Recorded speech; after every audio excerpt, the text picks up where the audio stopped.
Bismillahirrahmanirrahim. Assalamualaikum dan salam sejahtera kepada semua para pelajar yang bersama dengan cikgu pada hari ini. Apa khabar semua? Harap semua sihat dan teruskan ber-PDPR. Hari itu kita telah mencuba untuk menjalankan eksperimen kentang yang dapat menghasilkan arus elektrik dengan adanya plat kuprum dan juga plat zinc. Tetapi dikira berjaya juga disebabkan voltmeter kita kadang-kadang cikgu punya voltmeter dia dapat 5 volt, tetapi tidak dapat menyalakan mentol, mungkin kerana arus tidak kuat dan tidak stabil. Dia ada fluctuation, dia naik turun, jadi dia tak stabil menyebabkan lampu tidak berjaya dinyalakan, tetapi dia menggerakkan voltmeter. Itu menunjukkan adanya pergerakan elektron yang mana mampu menghasilkan arus elektrik. Okay? So, hari ini kita akan tengok bateri. Sel kimia ringkas. Kita akan tengok bateri, sel kimia ringkas. Sebelum tu kita akan pergi kepada OP kita, sel kimia, menerangkan perubahan tenaga dalam sel kimia ringkas 6.2.1. Okay, kamu mesti dapat mengetahuilah bagaimana perubahan tenaga di dalam bateri ini berlaku. Tengok ni. Okay, dia ada positif, dia ada negatif. Saya tahu dapat nampak ke tak. Okay. Kemudian 6.2.2 menjana idea tentang aplikasi konsep sel kimia dalam menghasilkan tenaga elektrik daripada pelbagai sumber. Alright. Jadi itu adalah OP kita pada hari ini. So, kita tengok dulu apa yang berada di dalam bateri. Ni. Okay, kamu ni tengok di dalam bateri ni bila dia dipecahkan. Okay, ada beberapa komponen di sini. Zinc carbon battery is a dry cell primary battery that provides direct electric current from the electrochemical reaction between zinc and manganese dioxide. Okay, manganese dioxide. They made flashlights and other portable device possible because the battery functions in any orientations. Okay, jadi dia dah dinyatakan juga aplikasinya di situ. Peralatan yang portable seperti flashlight, lampu kan. Kalau kamu ada mainan, alatan mainan, radio control dan sebagainya, itu adalah merupakan aplikasi penggunaan sel kimia ini. Alright? Okay, sangat berguna. Alright. Okay, kalau kita tengok ada dua benda disebut di sini. Electrochemical reactions. Electrochemical. Tenaga elektrokimia. Tindak balas elektrokimia antara zinc. Okay, zinc tu sejenis logam. Manganese dioxide. Alright. Dua benda tu yang disebut di sini. Mari kita tengok buku teks. Okay. Minggu-minggu lepas kita telah belajar tentang sel elektrolitik. Kamu telah merujuk kepada video cikgu-cikgu lain di YouTube. Okay, dalam sel elektrolitik, arus elektrik mengalir melalui satu elektrolit untuk menghasilkan tindak balas kimia. Itu kamu kena ingat. Dia menghasilkan tindak balas kimia melalui proses elektrolisis. Itu sel elektrolitik. Arus elektrik menghasilkan tindak balas kimia. Tetapi dalam sel kimia ringkas, perubahan kimia yang berlaku dalam sel menghasilkan arus elektrik. Yang ini tenaga elektrik ditukar menjadi tenaga kimia ke tenaga kimia. Yang ini tenaga kimia ke tenaga elektrik. Ingat tu, dua perbezaan yang paling penting. So, di dalam sel kimia, dalam sel bateri ini, tindak balas kimia di dalam ni menghasilkan tenaga elektrik. Alright. So, itu perbezaan dia dengan elektrolisis ataupun sel elektrolitik. Di mana sel elektrolitik dia menggunakan arus elektrik untuk menjadi tenaga kimia. Okay, tetapi di dalam sel kimia, dia menukarkan tenaga kimia kepada arus elektrik. Alright, so kita pergi kepada buku teks ni lagi. Di bahagian hujung sikit. Okey, ni. Sel kimia ringkas terdiri daripada dua logam berlainan yang dicelup ke dalam suatu elektrolit dan disambungkan melalui litar luar dengan wayar penyambung. Right, perhatikan sel kimia ringkas yang terdiri daripada elektrod magnesium dan kuprum seperti rajah 6.14 dan siri elektrokimia dalam rajah 6.15. Jadi ada beberapa key point di sini. Dicelup ke dalam suatu elektrolit. Elektrolit ni adalah merupakan sejenis cecair yang dapat mengalirkan elektron dengan baik dan disambungkan melalui litar luar dengan wayar penyambung. Okey. Jadi dia dua logam yang berlainan juga digunakan. Okey, dalam gambar rajah 6.13 ini kamu dapat tengok magnesium negatif iaitu cathode, manakala kuprum adalah positif iaitu anode. Alright, mari kita tengok. Okey.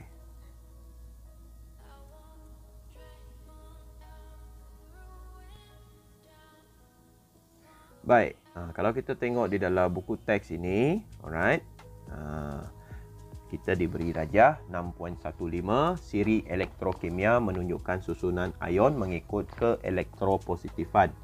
Jadi yang ini akan menentukan sama ada logam tersebut akan berada di, ion tersebut akan berada di terminal positif ataupun terminal negatif. Alright, so mari kita tengok ni. Dengan merujuk kepada sel kimia ringkas seperti rajah 6.14, magnesium menjadi terminal negatif, cathode, dan kuprum menjadi terminal positif iaitu anode. Alright. Hal ini demikian kerana magnesium lebih elektropositif berbanding dengan kuprum. Magnesium lebih mudah mendermakan elektron berbanding dengan kuprum. So kita tengok di sini. Kita tengok. Alright. Mana kedudukan magnesium? Magnesium lebih positif. Ini tengok arrow dia. Okey. Magnesium lebih positif. Ini adalah magnesium. Manakala kuprum berada di sini. Okey. So, dia kurang positif berbanding dengan magnesium. So, automatik ya ini akan menjadi terminal negatif. Ini akan menjadi terminal positif. Right. Next. Okey. Apa sebenarnya yang berlaku? Ini. Magnesium lebih mudah mendermakan elektron dengan kuprum. Ingat, tenaga elektrik dihasilkan apabila adanya pergerakan elektron. Itu keyword. Magnesium yang mendermakan elektron membentuk ion magnesium dan larut dalam elektrolit, larutan kuprum 2 sulfat. Magnesium bertindak sebagai terminal negatif sel kimia tersebut. Elektron yang terbebas akan mengalir melalui litar luar dari magnesium ke kuprum yang bertindak sebagai terminal positif sel kimia tersebut. Elektron tu akan terbebas dan mengalir melalui litar luar, melalui wire tadi. Alright. Kemudian, inilah gambar rajah ini. Okey. Manakala elektron dari magnesium diterima oleh ion kuprum dari elektrolit. Dan bukannya oleh ion hidrogen. Kerana ion kuprum 2 kurang elektropositif berbanding dengan ion hidrogen. Okey, jadi kalau kamu nampak dalam gambar rajah ni, magnesium dia makin lama makin nipis. Kemudian kuprum dia makin menebal sebab dia menerima elektron. Pepejal kuprum terbentuk dan terenap pada jalur kuprum. Kuprum bertindak sebagai terminal positif sel kimia tersebut sebab dia menerima elektron. Pergerakan elektron ini, kita tengok. Pergerakan elektron dari terminal negatif ke terminal positif melalui litar luar sel akan menghasilkan tenaga elektrik. Jadi, elektron dia akan mengalir di sini. Dah dinyatakan di sini. Alright. Dia akan mengalir. Ni ada dinyatakan ke terminal positif. Okay. Perubahan tenaga yang berlaku dalam sel kimia adalah dari tenaga kimia kepada tenaga elektrik. Berbeza dengan elektrolisis, tenaga elektrik kepada tenaga kimia. Tenaga kimia kepada tenaga elektrik dalam sel kimia ringkas. Right? So, Ingat, ini akan menjana voltmeter. Voltmeter akan menunjukkan fluctuation ataupun fluktuasi di mana jarum dia akan bergerak sejajar dengan berapakah bilangan voltan yang dihasilkan oleh dua kepingan logam ini apabila direndam di dalam elektrolit. Right?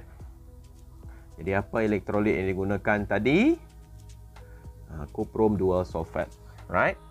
Next. Ini adalah bagaimana sel kimia berfungsi.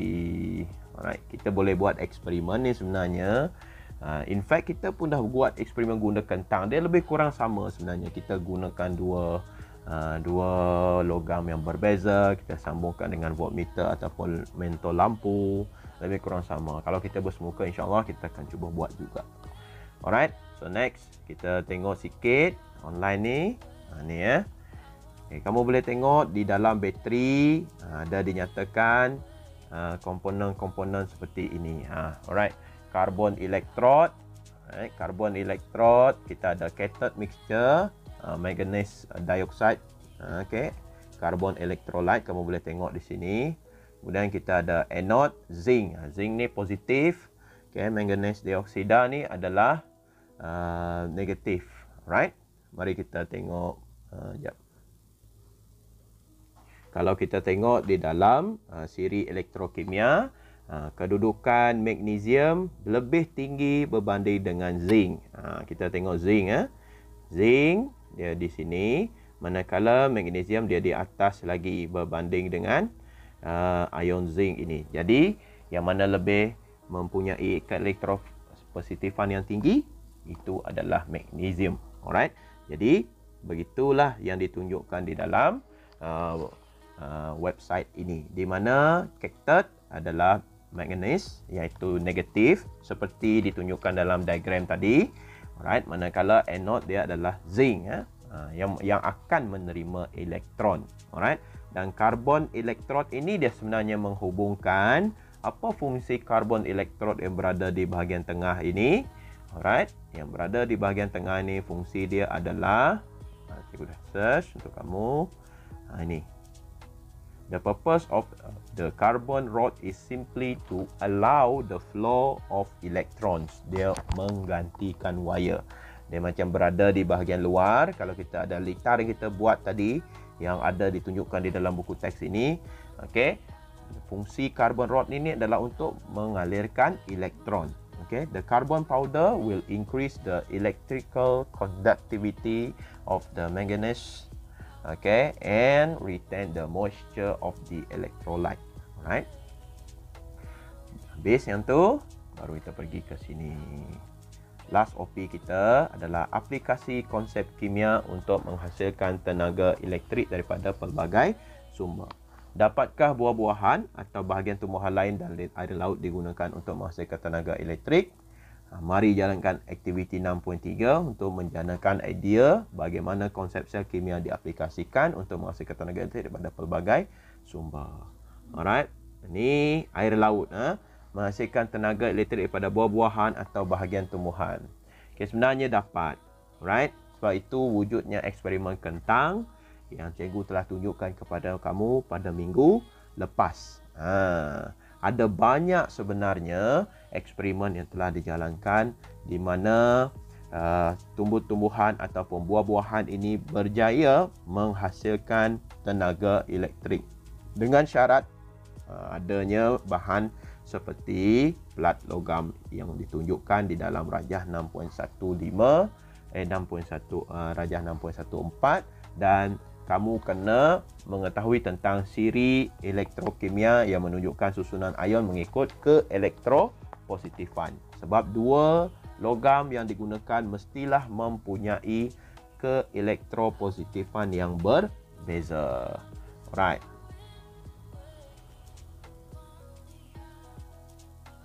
Okay, berbalik kepada buku teks kita ni, kalau kita tengok eksperimen menghasilkan tenaga elektrik daripada buah-buahan atau bahagian tumbuhan air lain dan air laut ni, in fact, cikgu dah buat dah eksperimen tu pada minggu yang lepas. Okay, tenaga elektrik yang dihasilkan daripada buah. Bila kamu tekan link ni nanti, kamu akan pergi ke website inilah. Alright, website seperti ini. Electricity, Fruits and Vegetables, Problem and Hypothesis. The reason of the test was to find out if fruits and vegetables can make electricity. I thought that fruits will make a little electricity and that vegetables will make more. So ada pelbagai buah-buahan yang digunakan di sini. Okay, ada potato, tomato, ada lemon, orange, cucumber, carrot digunakan. Okay, kemudian semuanya direndam, dicucuk menggunakan zinc, elektrod lah. Elektrod, 2 elektrod iaitu zinc dan kuprum. Semakin jauh perbezaan ke elektropositifan itu semakin bagus sebenarnya. Alright, then I got an apple that did the same thing with the apple and other fruits and vegetables. Kita tengok jadual dia. Kamu boleh tengok volt measured from fruits and vegetable. Ni budak ni buat eksperimen kecil je. Okay, kamu dah tingkatan 5 dah, comel budak ni. Kamu tengok fruits and vegetable yang dia gunakan. Apple 0.27, 0.39. Apabila dia menggunakan elektrod yang berbeza. Zinc, steel, copper, steel, zinc, copper. Paling tinggi adalah zinc, copper. Kalau kita tengok buku teks balik, zinc, copper ni kedudukan dia dekat mana?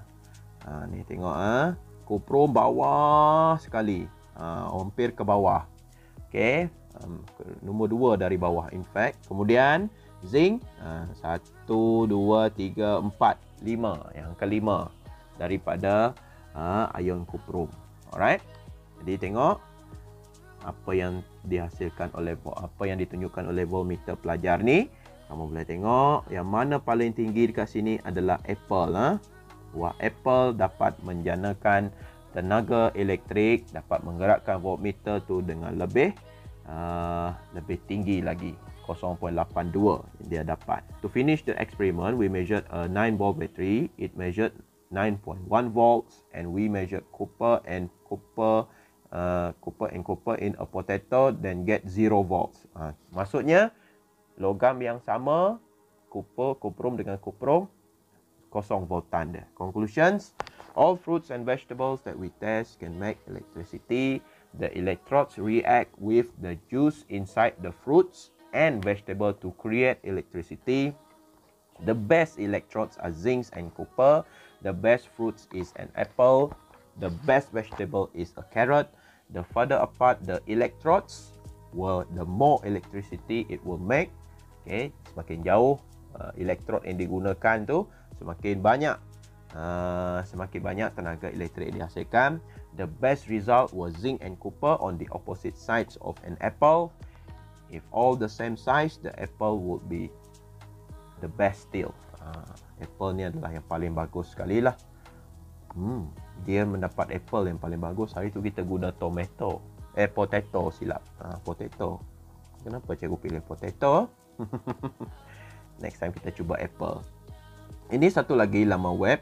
Apabila kamu tekan eksperimen ni, tenaga elektrik yang dihasilkan daripada sayur-sayuran ni. Dia sebenarnya bukanlah sebenarnya kalau kamu baca di sini, bukanlah kentang, bukanlah sayur ataupun buah-buahan itu yang menghasilkan elektrik. Dia sebenarnya act sebagai electrolyte saja. Okey, act sebagai electrolyte, bertindak sebagai electrolyte, iaitu chemical compounds that create ions when they are dissolved in water. Okey, dia ni sebenarnya organic materials such as human tissue or the potato in your science experiments are ionic conductors that create ionic circuits. Dia macam completekan circuit tu supaya terdapatnya pergerakan elektron, okey, daripada logam yang digunakan tadi. Ni fruits and vegetable conduct electricity in the same way a salt solutions will complete an electrical circuit. Dia macam melengkapkan arus tu saja, mengalirkan satu flow yang lancar. Kalau tanpa, contohnya kita ada 2 elektrod yang berbeza, zinc dengan kuprum tadi. Kalau zinc dengan kuprum tu tak ada yang menyambungkannya, tidak adalah tindak balas kimia yang menghasilkan tenaga elektrik. Alright. It's due to the ions in the salt solutions. They don't conduct electrons as traditional electrical conductors do. Alright.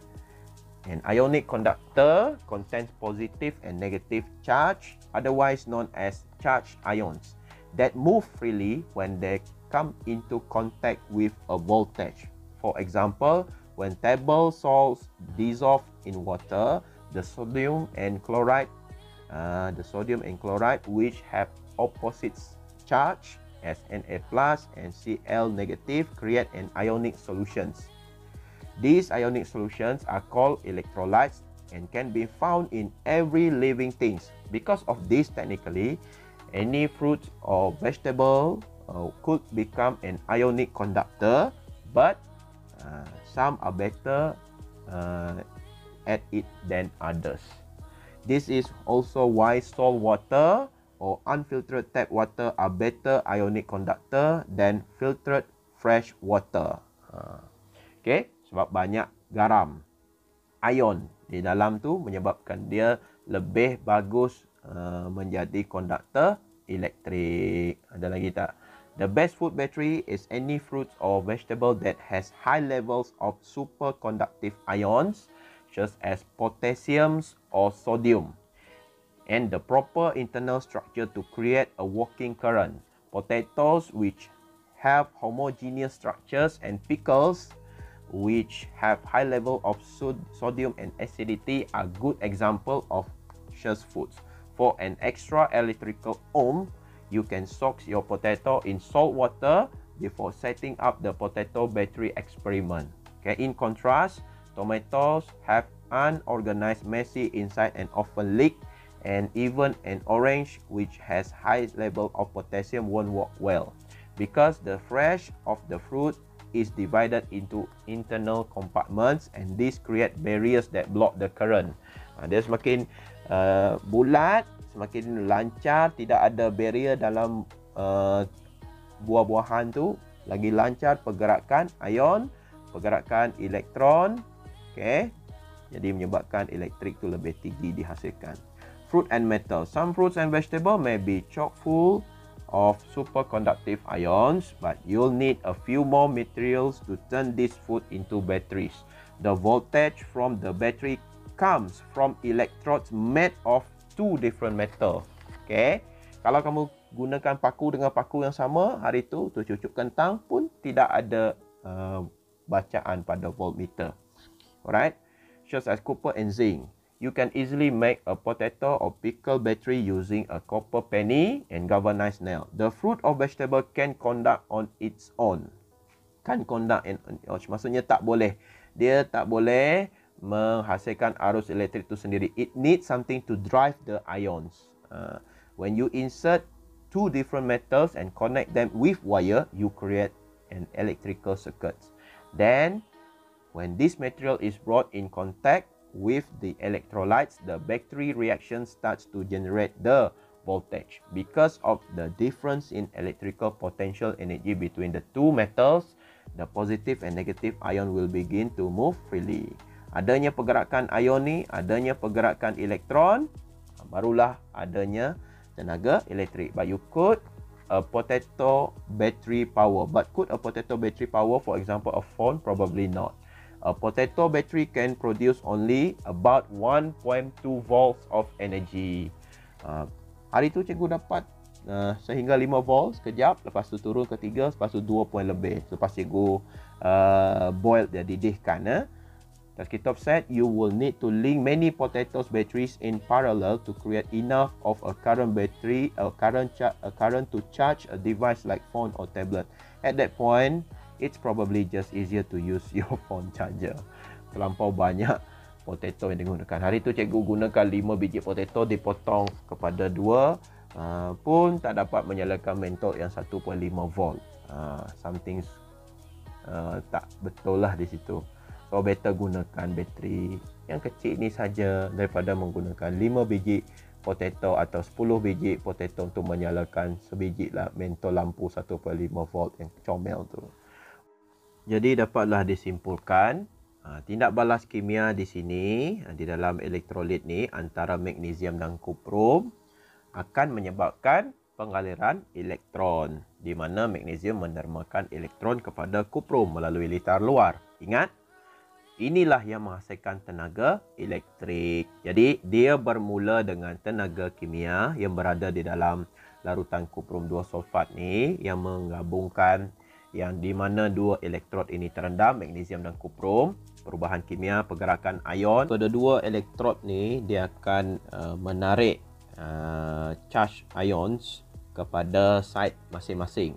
Contohnya, for example, the cathode attracts the anions and the anode attracts the cation ion. Maksudnya di sini adalah cathode iaitu magnesium ni akan menarik ion positif, manakala kuprum yang terminal positif ni akan menarik ion negatif.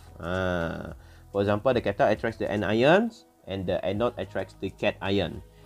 In this process, the electrons flow from one direction to the other, hence we get the flow of the charge. Okay, menyebabkan perubahan ataupun tindak balas kimia.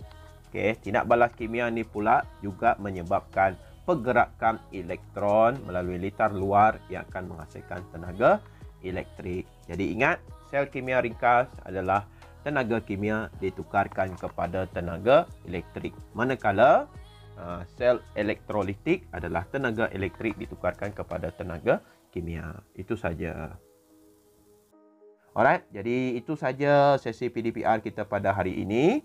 Apa-apa kelas nanti, cikgu akan bagi latihan next. Kemudian, sekiranya ada apa-apa soalan, boleh tanyakan terus kepada cikgu di dalam grup WhatsApp kita masing-masing. Itu saja.